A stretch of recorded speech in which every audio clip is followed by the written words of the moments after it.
Magandang umaga! Kumusta po? Narito po ulit ang update natin para sa lagay ng ating panahon.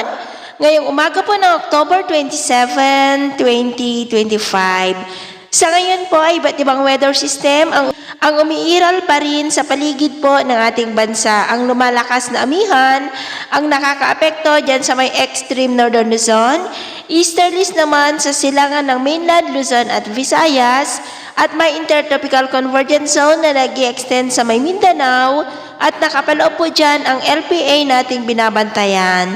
At base po dito sa wind map ay nasa vicinity na po ng Basilan at kumikilos pa west-northwestward. Posible na tatawid dyan sa may Palawan sa susunod na mga oras at hindi pa rin inaalis ang posibilidad na lalakas yan bilang bagyo at kung sakali na nasa loob pa ng PAR ay tatawagin po sa local name na Bagyong Tino pero panandalian lamang po. At maliban sa LPA nating binabantayan ay may nagbabanta pa rin na posibleng sama ng panahon na mabubuo bago mag-weekend at mataas ang posibilidad na lalapit dito sa ating bansa kung matutuloy yan at may posibilidad rin na tatawid sa ating kalupaan.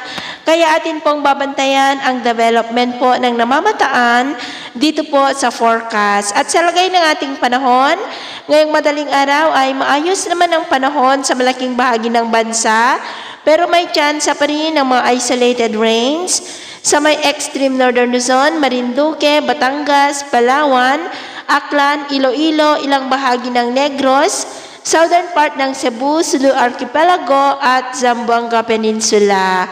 At mamaya ay sisikat ang araw sa malaking bahagi ng bansa pero may chance pa rin ng maulap na kalangitan with isolated rains sa may extreme northern Luzon, Polillo Island, Palawan, Aklan, Cebu, Sulu Archipelago, Zamboanga Peninsula at Sarangani.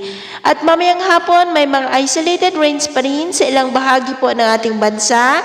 Kaya mag-ingat po tayo sa posibleng banta po ng mga pagbaha at pagguho ng lupa. At sa atin naman po mga baybayin, dahil sa lumalakas na amihan ay iwasan na muna natin ang papalaot. Lalo na po dyan sa may Batanes dahil ang mga alon dyan ay posible po na aabot hanggang po sa 2.3 meters height. So, ito po ang latest update natin sa araw na ito. At ako po muli si James na nagsasabing, sa kahit na pagsubok po na darating sa ating buhay, huwag na huwag po tayong mawawalan ng pag-asa. Thank you and God bless!